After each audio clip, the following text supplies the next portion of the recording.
Okay, thanks, Mr. Chairman. First of all, thank you for the organizers for inviting me to this interesting conference and to be among this splendid set of lecturers that we are listening today. First thing is that probably I should say that somebody in the audience will be disappointed because I think in the program my lecture was put as how to detect autologous blood transfusion, and I will not solve that. I think this is not solved yet. And then what I will try to explain a little bit is that we are on the way to that, and which are the developments that are going on that we think that in the mid-future this will be solved. How it works, what is there? Okay.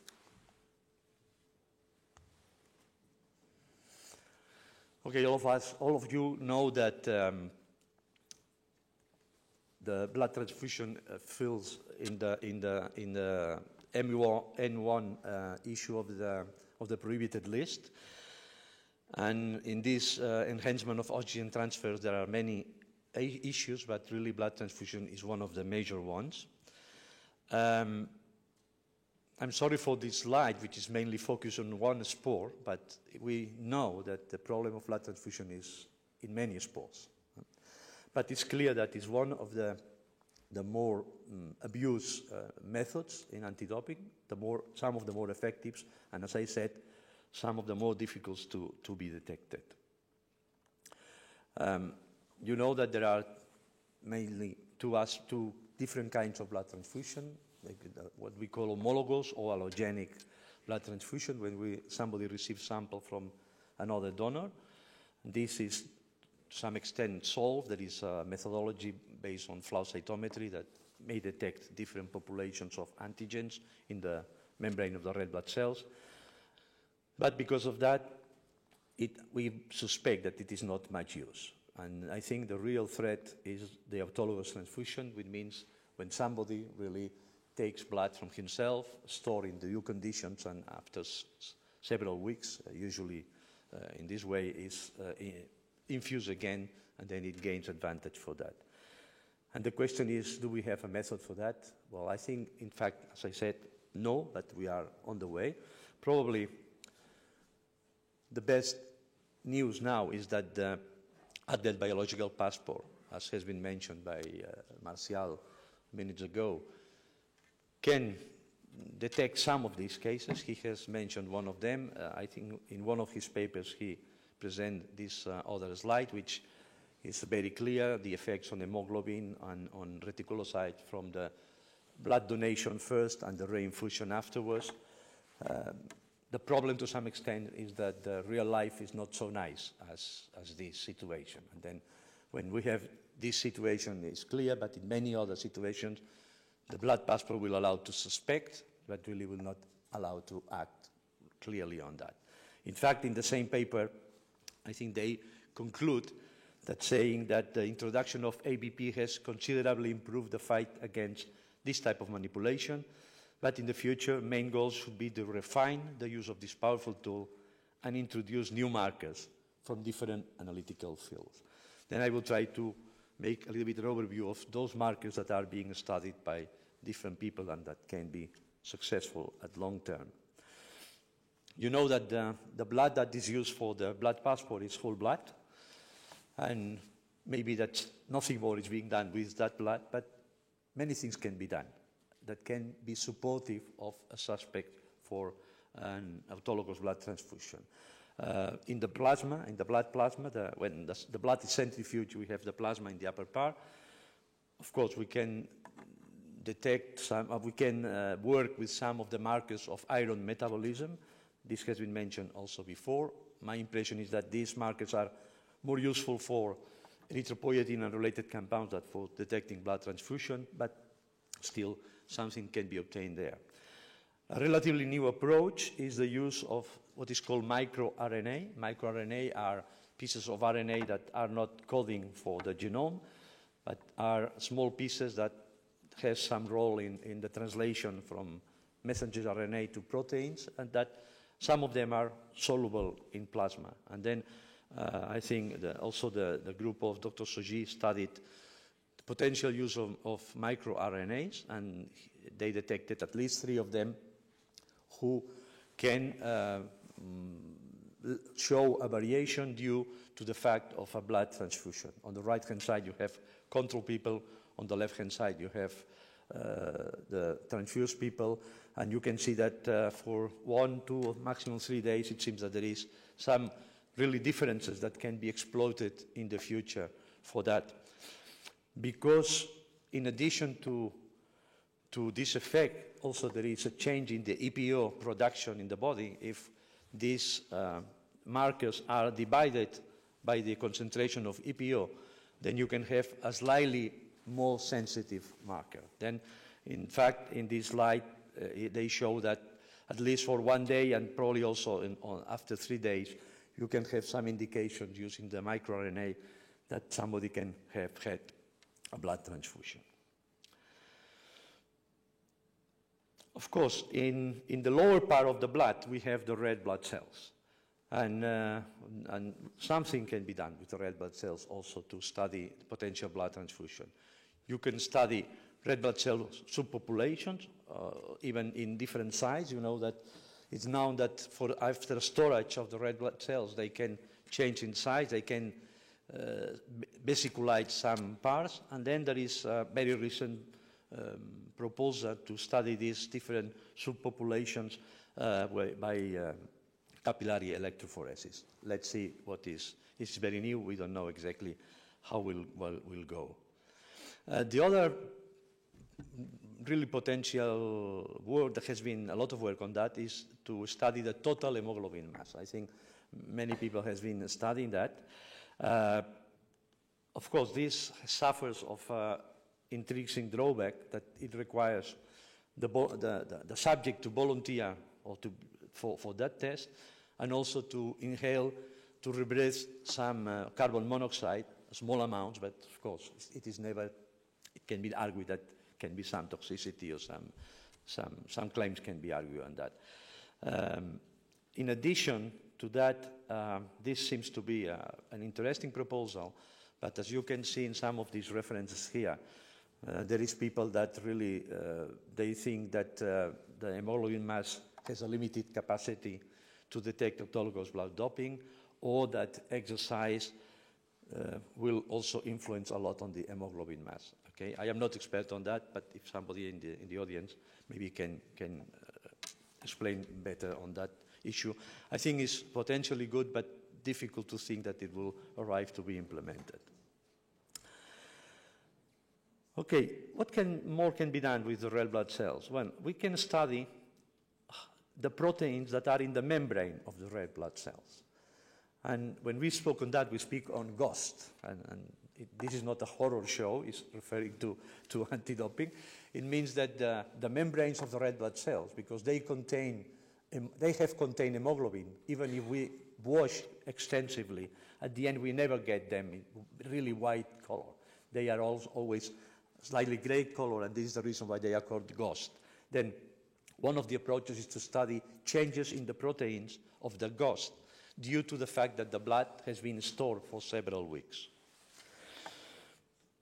And in fact, there are some, the proteome, the group of proteins that are in the membrane of the red blood cells is known to some extent so far. It's known also that storage will affect these concentrations. And therefore, some groups have studied specifically what could happen thinking on the doping application, on anti-doping application. And in one of the studies, it was clear that a group of proteins, in this case, the ones that are in red in this slide, when you look their position in the membrane of the red blood cells, all of them are grouped in a similar cluster. Then it seems that all this cluster really is increased in concentration when the blood is stored. And at the same time, other proteins that are in another cluster, also they have been shown that they are reduced in concentration. Therefore, if we can play with the concentrations of the proteins that increase on a storage and the proteins that decrease, and we make a ratio between them, then we could have a potential marker indicating that that blood has been stored for some period, is not really fresh blood or 100% fresh blood. Another possibility with the ghost is if there is some proteins that used to be in the cytoplasm of the red blood cells, but that during storage move to the membranes. Then it would appear a marker that should not be there if the blood has not been stored. And in this case, one of the candidate proteins is peroxyredoxine because it's an antioxidant protein that tries to prevent the oxidation of the membranes during storage. And there is a work from Italian workers that shows that on the left, that in the control blood there is no peroxyredoxine band, and if the blood is stored for 30 days, it appears a very big peroxyredoxine band. Even in the third, it means it's a mixture of 1/10 of the old blood with the new blood and still is visible. This would simulate what would happen immediately after blood transfusion. Of course, this is an ideal situation. We immediately were alerted by that. Unfortunately, I think real situation, at least in our hands, is not so nice. And you can have on the left hand side of the right picture that we have, even in the fresh blood, we have peroxyredoxine already. In all blood, peroxyredoxine is much increased, but using our method, which is much more sensitive than the previous one, really we see that it's not a matter of white and black, then it's a matter of an increase, which can be very useful and can be good for peroxyredoxine or other proteins, but this needs more work in the future. Okay, and then to finish, do we have other possibilities? Well, I think we have the urine. So far, the urine has been dismissed thinking to detect blood transfusion and especially autologous blood doping. But the question is, are there possibilities for the urine to contribute to this detection? And I think the answer is yes. And this is based mainly on the fact that when the blood is stored in bags that are made of polyvinyl chloride, but they have added a plasticizer, specifically, usually is the 2-ethyl phthalate called DHP. And this is because this plasticizers helps the red blood cells to maintain the flexibility and the functionality that they need after they are reinfused. Otherwise, they lost capacity. Then the question was, if DHP that is present in the blood bags is transmitted to the recipient during the transfusion, it could be that the detection of an abnormal concentration of the DHP metabolites in the urine could be suggestive of a blood transfusion. And then to test that, we look to the metabolites of DHP. This is the group of metabolites, the main metabolites of the compound. And you will see afterwards that all of them more or less behave exactly the same, except the one in the lower part, which gives some additional hints. Okay, we tested this first in homologous transfusion. We took a control group on the left, number 1, and we took transfused patients of the hospital, number 3.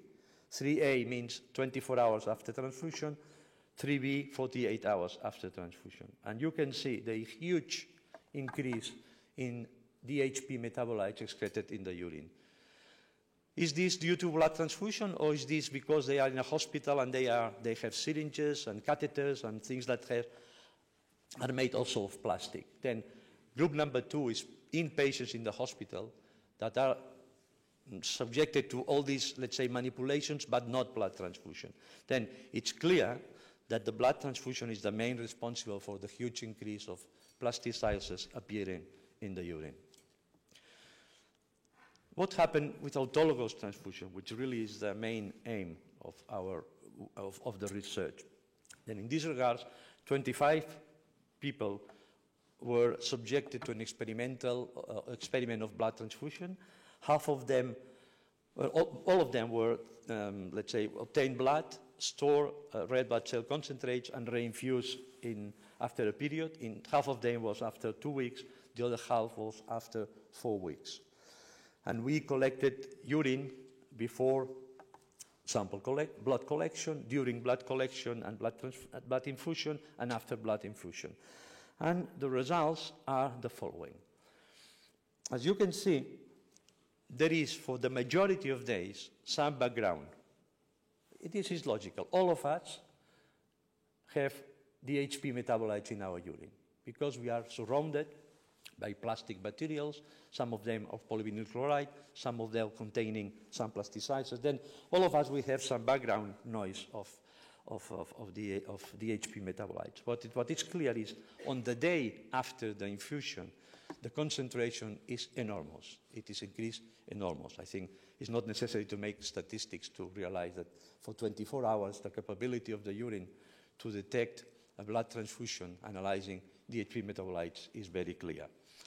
More or less, the metabolites all go together, except that for those carboxy MMEHP, one of them that are in the scheme, you see that the concentrations are slightly lower, the increase, but it's longer in the time. Not much longer, it means 24 hours more. Then this is a metabolite that would be a marker up to 48 hours. But we have here the possibility of using this marker to suspect of a recent blood transfusion. There is some level above which we can really suspect more seriously. Well, what we did is we took more than 400 spotted population, and we studied what are the usual levels, the residual levels because of this environmental exposure. And in the majority of cases, these concentrations are lower than 100 and often even lower than 50 nanograms per ml. But taking, let's say, a margin of 99.9% statistical possibility for a false positive, then it is proposed that a potential detection limit to start to suspect really heavily about a blood transfusion are the values that are in this table. Of course, it cannot be never excluded that somebody has had a very acute exposure to a plastic material containing DHP. And this is the reason why this test, we think, cannot be used for sanctioning by itself, although that helping a lot. But what is true also is that the situations that are more clearly known that affect that can be hemodialysis, probably not a world champion will be hemodialysing during the competition, or somebody who's working in a polyvinyl chloride fabrication unit. The situations are not so common. But nevertheless, I think at least the positive side is that, very often rumors say that this athlete or that other athlete, because his performance has been so good, probably he has had a blood transfusion. Well, at least this test will allow to say, no, this athlete is a clean athlete. At least in the previous 48 hours, he has not had any blood transfusion. Then I think this is the positive side. Of course, if the concentration is very high, we can suspect the blood transfusion. And then in this regard, I think this information can be used either to support a suspect by an AVP or to promote intelligence testing for further testing in the future for that person. Then, in summary, and I conclude my presentation, I think that autologous blood transfusion is difficult to detect, but new possibilities are appearing and emerging. Athlete Biological Passport gives the tool for seriously suspect of a prohibited blood transfusion activity. And I think that further parameters will be, in the future, potentially determined in blood and urine that may give additional evidence or hints for further target testing. The approach, however, requires to routinely collect both blood and urine simultaneously when sampling for ABP, which is not always usual so far. Then I think this is something that can be discussed later on, to which extent it is worth to obtain blood and urine together or only rely on one of the biological fluids. And I finish just thanking part of the research on these plasticizers was supported by WADA, by our institute, and also by the Center for Preventing Doping Research in Germany. And it was a collaboration with several German groups and Spanish groups as well. Thank you for your attention.